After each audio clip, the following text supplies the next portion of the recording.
तो आज बायोलॉजी का एक और पार्ट लेकर आए हैं, जिसमें आज पढ़ेंगे रक्त परिसंचरण तंत्र के बारे में। तो वीडियो में बने रहिए और लाइक शेयर ज़रूर कीजिएगा। तो चलिए स्टार्ट करते हैं पहला क्वेश्चन से। पहला क्वेश्चन है कि मानव शरीर में कौन सा रक्त कोशिका संक्रमण से शरीर की रक्षा करता है? तो वह करता है श्वेत रक्त कणिकाएं, जिसे WBC कह सकते हैं। आगे है कि किस रक्त समूह का व्यक्ति सर्वदाता कहलाता है? तो सर्वदाता किसे कहते हैं? तो O निगेटिव को कहते हैं। O निगेटिव, जहाँ O निगेटिव रहेगा उसको प्राथमिकता दीजिएगा। सर्वग्राही पूछेगा तो वह हो जाएगा AB पॉजिटिव। AB पॉजिटिव सर्वग्राही हो जाएगा, सबकी सर्वदाता O निगेटिव होगा। चलिए आगे देखिए। हीमोग्लोबिन मानव रक्त में पाए जाने वाला पदार्थ है, जिसका प्रमुख कार्य क्या है? तो उसका मेन कार्य क्या है? तो वह ऑक्सीजन का परिवहन करना है। आगे देखिए कि वृद्ध व्यक्ति का रक्तदाब क्या होता है? तो वह बढ़ जाता है। आगे देखिए कि एक समान व्यक्ति के रक्त का औसत pH मान कितना होता है? तो ऐसे तो देगा तो 7.4 देगा, लेकिन एक्यूरेसी के मामले में देगा तो 7.35 से लेकर 7.45 तक देगा। इसको भी याद रखिएगा। चलिए आगे देखिए। आगे है कि रक्त समूहों की खोज किसने किया था? तो वह किया था कार्ल लैंडस्टीनर ने। आगे है कि RH फैक्टर या RH कारक का नाम किस जंतु से संबंधित है? तो वह है बंदर से। किससे है? बंदर से है। आगे है कि AB रक्त वर्ग का व्यक्ति किसी भी रक्त वर्ग के व्यक्ति का रक्त ले सकता है, इसीलिए उसे सार्वभौमिक या प्राप्तकर्ता कह सकते हैं। आगे है कि श्वेत रुधिर कणिकाओं का प्रमुख कार्य क्या होता है? तो वह होता है शरीर की प्रतिरक्षा करना। आगे है कि रुधिर के जमने के लिए, यानी रुधिर के जमने में किस खनिज का आवश्यकता पड़ता है? तो वह पड़ता है कैल्शियम रहेगा या C++ रहेगा, तो जिसे कैल्शियम कह सकते हैं। कैल्शियम की आवश्यकता पड़ता है, खनिज बोलेगा तब। आगे है कि लाल रक्त कणिकाएं शरीर के किस अंग में नष्ट होती है? तो लाल रक्त कणिकाएं जो होता है वह प्लीहा में, जिसे स्प्लीन कह सकते हैं, प्लीहा में नष्ट होता है। आगे है कि मनुष्य का औसत रक्तचाप कितना होता है? तो मनुष्य का औसत रक्तचाप होता है 120/80 mmHg होता है। आगे है कि ये रक्त किस प्रकार का ऊतक है? तो रक्त जो है तरल संयोजिक ऊतक है। रक्त किस प्रकार का ऊतक है? तो रक्त तरल संयोजिक ऊतक है। आगे है कि यदि एक पिता का रक्त वर्ग A है और माता का रक्त वर्ग O है, तो उनकी संतान रक्त में कौन सा होगा? तो वह होगा A अथवा O होगा। आगे है कि रुधिर प्लाज्मा में प्रतिरक्षी प्रोटीन्स किसके कारण निर्मित होता है? तो वह होता है लिम्फोसाइट के कारण। आगे है कि दिल का दौरा पड़ने के घंटे यानी पहले घंटे को किस नाम से जाना जाता है? तो दिल का दौरा जो पड़ता है उसे पहला घंटा को उसे गोल्डन आवर कह सकते हैं। दिल का दौरा का मतलब हार्ट अटैक के पहले घंटे को गोल्डन आवर कह सकते हैं, जिसमें व्यक्ति को अस्पताल पहुंचाया जा सकता है। आगे है कि रुधिर में श्वेत रक्त कणिकाओं की अधिकतम मात्रा में उपस्थित को किस रोग के नाम से जाना जाता है? तो उसे जाना जाता है ल्यूकेमिया अथवा रक्त कैंसर के नाम से जाना जाता है। आगे देखिए।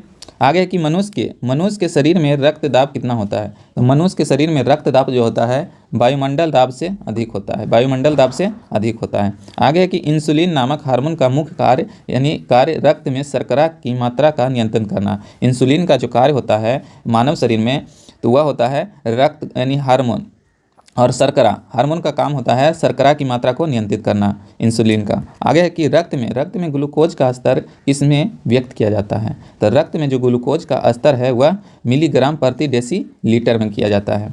आगे देखिए कि रक्त का थक्का बनने के दौरान होने वाली अभिक्रिया के बारे में देखते हैं। जैसे पहला कि थ्रोम्बोप्लास्टिन प्लस और थ्रोम्बिन प्लस कैल्शियम बराबर क्या होता है? थ्रोम्बिन होता है। आगे कि थ्रोम्बिन प्लस फाइब्रिनोजेन बराबर क्या होता है? तो वह होता है फाइब्रिन। और आगे देखिए कि फाइब्रिन प्लस रुधिराणु मिलकर क्या करता है? तो रक्त का थक्का जमा देता है।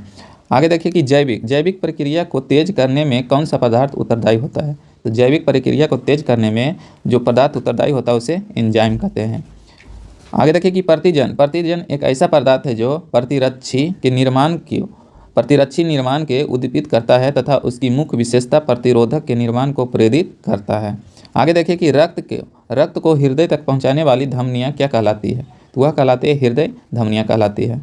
आगे है कि लाल रक्त कणिकाएं जिसे आरबीसी कहते हैं मुक्त कहाँ पाया जाता है, यह कहाँ बनता है, तो वह अस्थि मज्जा में बनता है। कहाँ बनता है, अस्थि मज्जा में बनता है। और लाल रक्त कणिकाएं का जीवन काल पूछेगा तो 120 दिन होता है। कितना दिन होता है, 120 दिन होता है।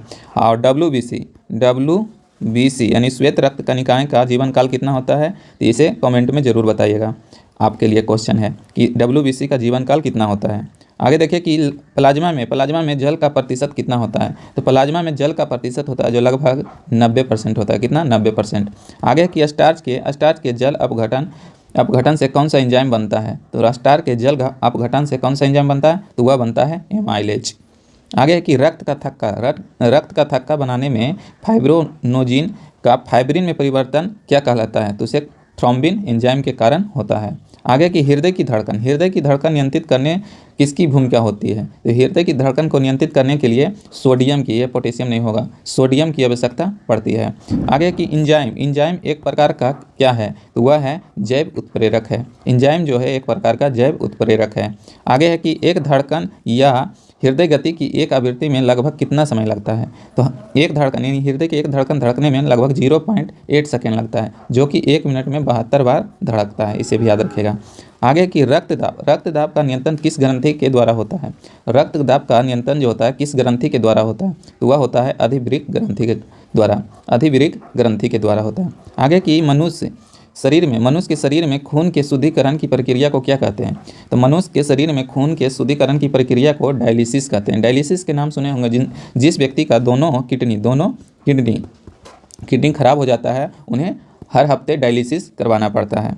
चलिए आगे देखिए कि हृदय के संकुंचन से धमनियों की दीवारों पर पड़ने वाले दाब को रुधिर दाब कहते हैं। रुधिर दाब किसे कहते हैं, तो वह हृदय के संकुंचन से धमनियों की दीवार पर पड़ने वाले दाब को ही रुधिर दाब कहलाता है या कहते हैं। आगे देखिए कि अत्यधिक ऊंचाई पर जाने पर मानव शरीर में लाल रक्त कणिकाएं की संख्या पर क्या प्रभाव पड़ता है, तो अत्यधिक ऊंचाई पर चला जाइएगा तो लाल रक्त कणिकाओं की संख्या में वृद्धि हो जाएगा।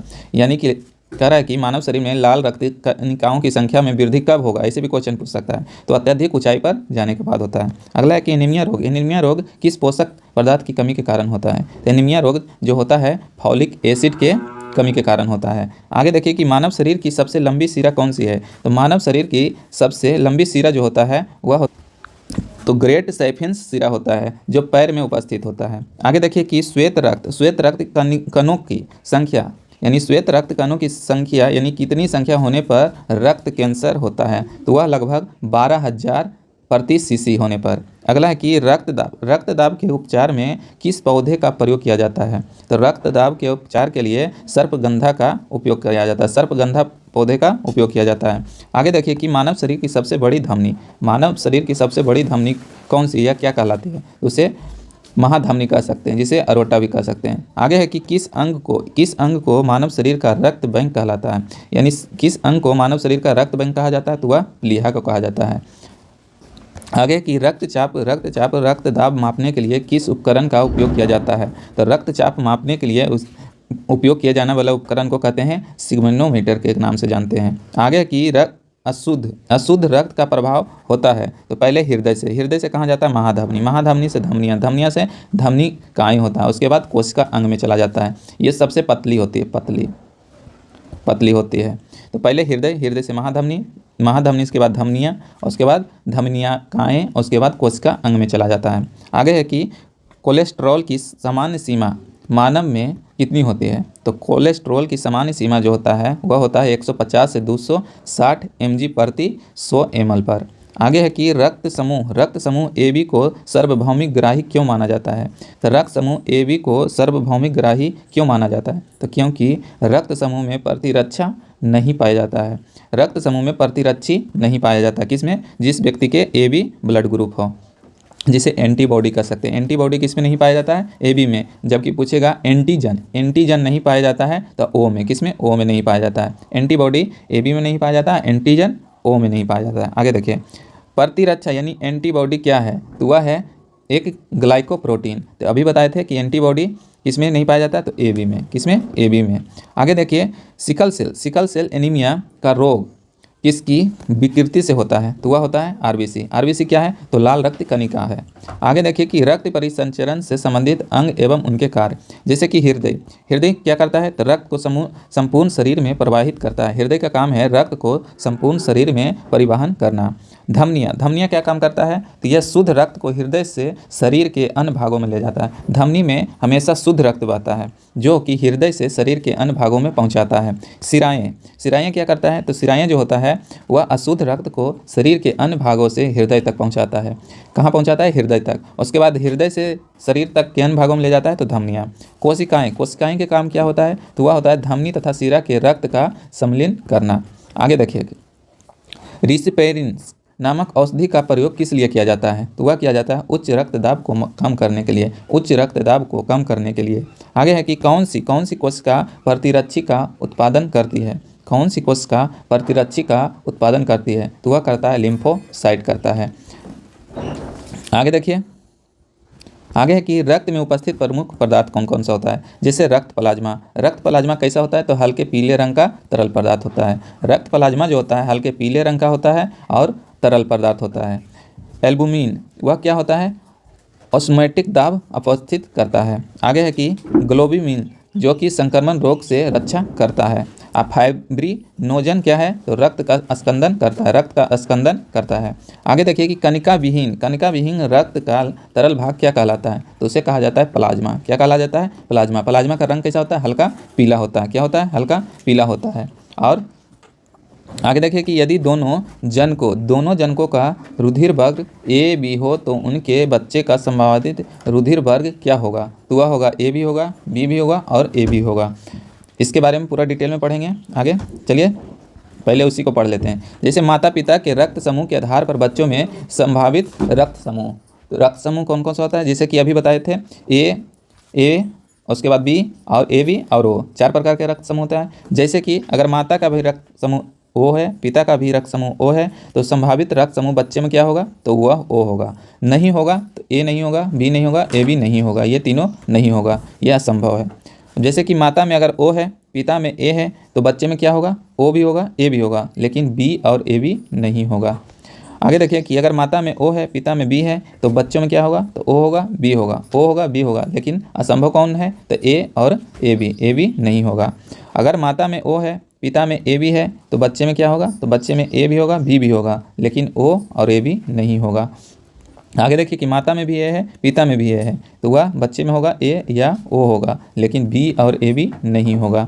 आगे देखिए कि अगर माता में ए है, पिता में बी है, तो बच्चे में टोटल होगा, जैसे कि ए भी होगा, बी भी होगा, ओ भी होगा, ए भी होगा। इसमें कोई असंभव नहीं है, 4 के 4 ब्लड ग्रुप हो सकते हैं बच्चे में। आगे है कि माता में अगर ए है, पिता में ए भी है, तो बच्चे में क्या होगा? तो बच्चे में ए भी होगा, बी भी होगा, ए भी होगा, लेकिन ओ नहीं होगा, ओ कभी नहीं होगा। आगे देखिए कि अगर माता में बी है, पिता में भी बी है, तो बच्चे में बी होगा, ओ होगा, लेकिन ए और ए भी बच्चे में नहीं होगा। उसके बाद देखिए कि अगर माता का रक्त समूह बी है और पिता का रक्त समूह ए बी है, तो बच्चे में ए होगा, बी होगा और ए बी होगा, लेकिन ओ कभी नहीं होगा। अगर माता में भी ए बी है, पिता में भी ए बी है, तो बच्चे में ए हो सकता है, बी हो सकता है, ए भी हो सकता है, लेकिन ओ कभी नहीं होगा। तो ये रक्त समूह याद रखेगा क्योंकि ये क्वेश्चन पूछता है। तो चलिए वही क्वेश्चन पूछ रहा था कि यदि दोनों जनकों यानी दोनों माता और पिता का रुधिर वर्ग ए बी हो तो उनके बच्चों का संभावित रुधिर वर्ग क्या होगा? तभी देखिए अगर दोनों माता पिता का रक्त समूह ए बी हो तो बच्चों में क्या होगा? तो ए भी हो सकता है, बी भी हो सकता है, ए भी हो सकता है, लेकिन ओ कभी नहीं होगा। तो वही तो क्वेश्चन है। तो ये क्या हो जाएगा? ए हो जाएगा, बी हो जाएगा और ए भी हो जाएगा। आगे देखिए कि स्वस्थ मनुष्य के रक्त में प्लेटलेट्स की संख्या समानता कितनी होती है? तो प्लेटलेट्स की संख्या जो होता है 1.5 लाख से 4.5 लाख के बीच में होता है। प्लेटलेट्स कमी सबसे ज़्यादा कब होता है? तो जब डेंगू ज्वर हो जाता है। डेंगू हो जाने के बाद प्लेटलेट्स ये अत्यधिक घट जाता है।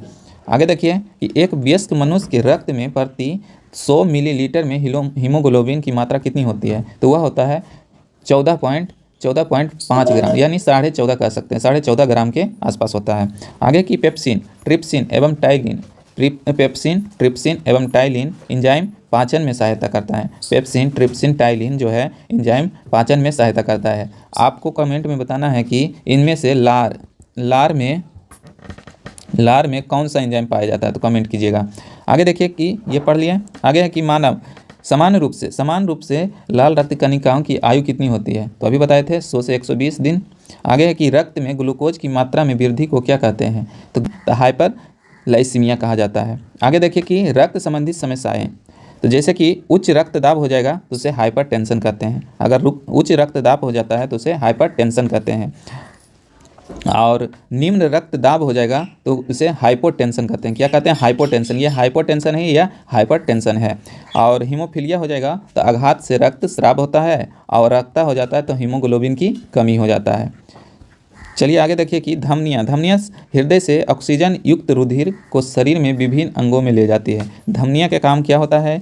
वह हृदय से ऑक्सीजन युक्त यानी ऑक्सीजन से मिला हुआ रुधिर को हमारे शरीर के विभिन्न अंगों में ले जाया जाता है। और सिराएं का काम क्या होता है? तो सिराएं का काम होता है अशुद्ध रक्त जो सारा शरीर में यानी शरीर में है उसे कहाँ ले जाएगा? तो हृदय तक पहुँचाएगा। इसका काम क्या है? तो सिराएं का काम है। और धमनिया का काम बता दें, धमनी में हमेशा शुद्ध रक्त बहता है और सिराएं में हमेशा अशुद्ध रक्त बहता है, याद रखिएगा। तो आज हम पढ़ें किसके बारे में? तो रक्त परिसंचरण तंत्र के बारे में पढ़ें। तो वीडियो कैसा लगा ज़रूर शेयर कीजिएगा, और इसका PDF हम टेलीग्राम पर शेयर कर देंगे। तब तक के लिए जय हिंद, जय भारत।